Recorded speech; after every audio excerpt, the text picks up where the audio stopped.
Good afternoon mga kasingko.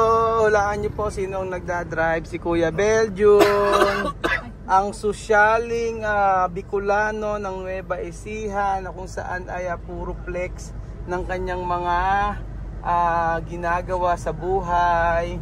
So dapat nating huntayin si Kuya Belgium kasi pagka hindi natin hinunta makakatulog. Kuya Belgium, bumati ka sa mga viewers mo. Magandang hapon po sa inyo. Lakas mo! Magandang hapon po sa inyong lahat. Nandito po tayo ngayon sa daanan po ng Maharlika Highway. Tayo papunta po ng Cabanatuan City. Oh, sabihin mo, hello, hello! Hello! How are you? Hindi, iba ito. Kumusta kayo lahat dyan? Mga taga Cavite, mga dyan sa Las Marinas, mga taga-Imus, yung project natin. Yung project natin dyan si Ate Marites na taga Pasig. At saka sa taga Antipolo, si Cabisio dyan sa Batangas. Tapos kumusta kayo lahat dyan? Sa Laur, si Manolito. Yes, so dyan si Kuya Manolito, magpadala na po. Para may project po tayo, tuloy po yung project natin. Kaya nga, magpadala ka na Kuya Lito kasi malapit na matapos. Malapit na matapos yung ating project. Sa Laur. O ano Kuya Belgium? Bakit pag lagi nilang sinasabi yung sahod mo? May ala akong utang sa iyo. Ano? Wala akong utang sa iyo. Ha? Wala akong utang sa iyo. Wala kang narinig. Abay, bigla mo na lang inaano. Bigla mo na lang, ayan ako. Pero Kuya Belgium. Don't worry guys. Sit back and relax. Napepreno kami eh. Sit back and relax. Ang gusto nyo yung dahan-dahan lang, sige. Ang kailangan namin Belgium maging safe kami. Safe na kayo, kaya na. Oo. You're in good hands. Nako kuya nga natatakot kasi ako pagka malayuan. Kasi you always find ways. Ako, you're in good hands. Bakit ano ba yon? Bangko. We find ways. Ano naman ang you always find ways. Ano naman masasabi mo na nakaraos ka sa unang bigay ng sasakyan na ito? Thank you Lord.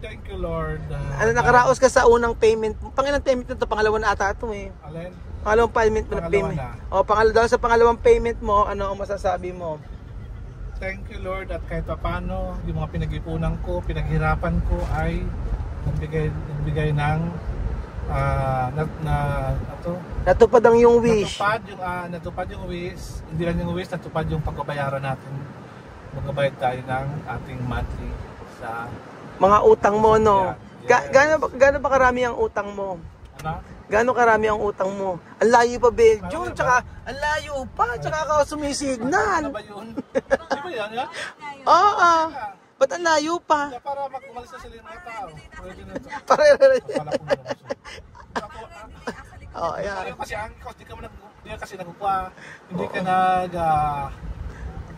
Abe, 3 kilometro pa, nagsisignal ka na pakaliwa. O ayan, dahan-dahan lang. So panoorin po natin si Kuya Belgium mga amigo. At nawa po ay hindi siya mamatayan ng mamatayan ng makina. So ayan po, so bubunuin po ni Belgium ng 3 hours yung crossing na ito para makaraos. Malaki ang dumadaan dito. First time ka da-drive ng hanggang Cabanatuan. First time ko ba? Yes, nung nakaraan Belgium katuwang mo ko. Lagi kong sumadrive sa kwamo sa Innova, magkumpay yung ginasakash yung papeles doon sa DR doon papeles nung yung lupa na binili ko doon sa Alwa, di ba? Ako nag-drive kay Manong, pinapukuha ko doon. The second time. The second time lang bis ka manumang utos, di ba? Hindi, saka nung kinuha to siya, nag-uwi nito eh. O the third time. Hindi lang third time. The 4 times. Ayaw ko sa'yo, bahala ko. Gusto ko paniwala. O ano Kuya Belgium ang masasabi mo? Sa... Kasi pagpunta raw dito ni Waka Waka, ang sabi niya hihiramin daw niya itong sasakyan mo at siya daw ay kukuha ng lisensya. Sa ano? Dito. Ay, di ba di ata pwede foreigners not allowed? Pwede Belgium. Ano? Bakit hindi pwede? Hindi pwede. Kailangan pa ka dito. Yung kaibigan mo Chinese na nagdadrive Mga falsified. Hindi ba't naman hindi i-allow ng ano 'yan? Hindi i-allow ng ang mag-drive dito? Pwede. Ang alam ko, hirap sila kumuha ng sasakyan dito. Ba't hindi lang pwede? So, if ever na magkaroon ng sasakyan Tanong tayo sa LTO kung pwede ng foreigners. Ano nga masasabi mo? Gusto mo ba ipahiram to sasakyan mo kay Waka Waka? Tinatanong kita kung okay lang ba na ipahiram mo. Bibili ako si Waka Waka ng tri-bike. Anong tri-bike? Yung electric bike? Hindi, e-bike! E-bike. Yun ang bagay kay Waka Waka. Paano pag si Aya umuwi? Hiramin doon din ni Aya to. Alin? Si Aya ito, pagka umuwi daw, hiramin doon ni Aya to. Marunong ba si Aya mag-drive? Natural. Ba't naman di matuto? Ayan, ganito yung kay Waka Waka bagay. O yan, Ayan, ganyan. Ayan, kay Waka Waka. O yan, ganyan. Para hatid niya si Wesley sa... Saan yan? Saan? Ano ba yun? Sa Wesley. Wesley yan. Nung Wesley yan, hindi. Layo-layo. Hindi niya kayang ihatid John. Ano? Oo. Ba't di kaya? Ang tanong ko ka, okay, ayaw mo pahiram? Ano? Ba't naman ayaw mo pahiram? Kasi baka masira, ang mahal pa naman. Mahal pa naman ang kuha ng mga ganitong sakyan. Sige, ganito na lang yung... Okay lang siguro, turuan nilang muna. Kasi yung coaching pula kasi, ano yun, manual. Yun na lang siguro yung kay Waka Waka. Ako, yan, ganyan pala, ano ka na, pepreno ka na. O yung coaching pula na lang, manual. Oo. Parang ayaw mo iperam talaga yan, no? Gusto ko yung peram, kaso nga lang, paano pag nasira, may pambayad pa, diba? Real talk lang tayo. Pero kung gusto niya, di ba? Kasi, di ba? Sabi-sabihin, may karamutan ka pala. Hindi mo sa karamutan, mga Ano? Maingat lang tayo sa gamit. Yun. Kasi pinaghirapan ko to. Sa pera na to. Lahat to pinaghirapan ko, makabili ako ng ganitong sasakyan. At hindi ito. Itong sakyan na pinag-upunan ko to. Sa Africa pa. Talagang pinaghirapan namin to. Makabili lang ako ng ganitong sasakyan. Hindi pa to bayad. Kaya, por favor. Okay, may sasakyan medyo, may tao. Isipin natin, nandyan si God. Paano pag dumating yung time na, na sabihin sa'yo ni, ni Wesley, na siya daw ay magdadrive, tuturuan mo ba at dito siya magdadrive sa'yo? Siguro, hanap tayo na magtuturo. Basta ayaw ipahiram yung sasakyan mo, no? No, pwede naman gamitin niya, pero hindi ako magtuturo sa kanya. Okay. Akala ko, Tapos, chargeable to Roel Francisco account. So, nakabangga, di ba? Oo. Ganun ba? Ano naman na masasabi mo, Kuya Beljon? Na pagpunta dito ni Waka Waka, kailangan daw samahan mo rin siyang mag-grocery. Diyan sa baron, diyan sa market. Mura pa, masarap pa. Alam ko na sagot sa mo, Beljon. Ang sagot sa gout mo tsaka gamot sa mga fatty liver mo, si Waka Waka. Kasi tuturuan ka niya every morning 4 AM mag-jogging kayo. I-accept mo ba 'yon? Morning jogging. Oo. Pag sa mga health, di ako talagang papanya ko diyan. Papayag ka? Oo, pag mga health awareness, health tips, basta regarding sa kalusugan, tayo ay umaayon yan. Matanong lang kita, sino ang mas gusto mo? Si Marisol o si Waka Waka? Si Waka Waka. Si Marisol, hindi ko masyado siyang... hindi mo masyadong feel? Hindi ko siya, tapos hindi ko masyadong... nakakasama kasi? Kasama, ilang parang paghapon lang si Monica o si Waka Waka? Ano? Si Monica o si Waka Waka? Si Waka Waka naman, di ba? Mas gusto mo? Oo, kahit pa kilala natin si Waka Waka sa kanyang ugali, yung kanyang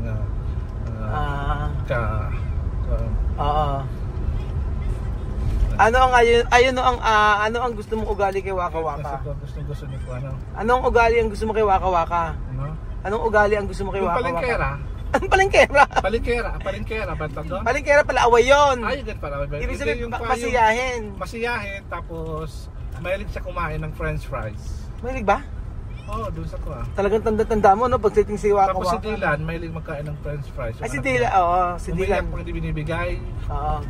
Lalo pagkakain tayo na kailangan pa magdasal, umiyak yun. Ano naman yung hindi makakalimutan na ginawa ni Waka Waka? Ginawa? Oo. Yung nagpunta sa Bumi. Tapos nagsayaw-sayawan tayo. Nagsayaw-sayaw, hinanap natin siya kung nasaan. Tapos sabi niya siya ay naghahanap buhay para sa kanyang pamilya. Ano naman yung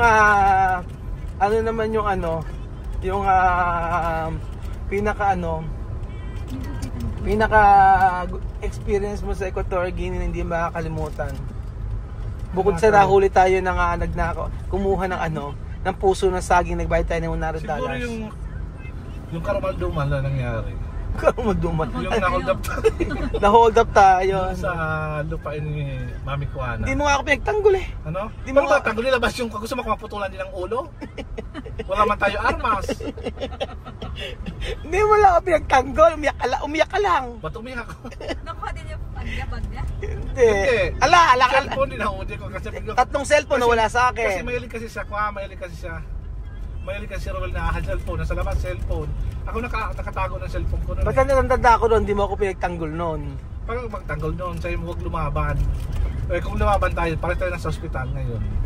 Baka patay ng isang daliri ko, wala na, ay isang braso ko. Hindi naman tatalag. Napakahaba yung dala niyang dala na itak. Itak? Tingin ba tatablang ka ng itak? Ayaw naman, napaka-sensitive ang skin ko, bakit hindi? Sensitive ba yung skin mo? Oo. Gaano ka sensitive ang skin mo? Smooth. Ano? Smooth and Gaano ka sensitive yung skin mo? Ano? Gaano ka sensitive yung skin mo?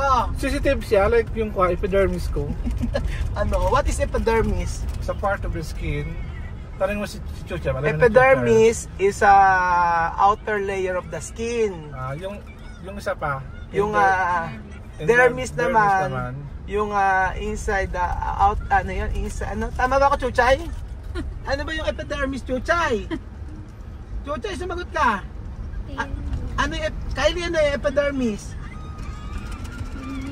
Ano? Hindi nyo alam. Basta balat daw. Alang mitochondria. Tsaka ewan ko, nakalimutan ko na. Wala kasi kayo alam sa biology. Biology is study of what? Study of non-living things and living things. Biology, yes. Biology is study of life. Study of living and non-living things. O ano naman ang... Bio means life. Logos means study. Means your study of life. Life, living and non-limiting. Buhay at hindi nabubuhay. Di ba nga yung sagot ko? What is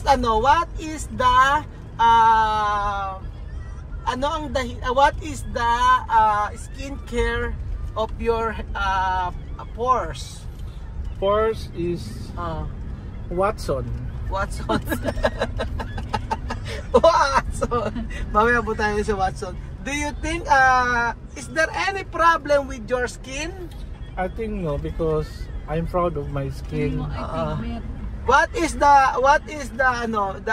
main reason? What is the main reason why your skin is so smooth? Because of the Watson family, because of the peeling lotion. Parang Tino.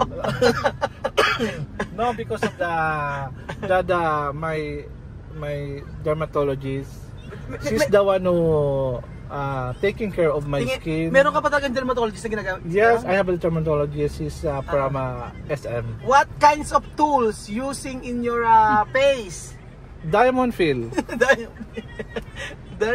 Is there a tools is using for gadgarin na ba yan? Gadgarin. Cleaning and making smoothing the skin. He is using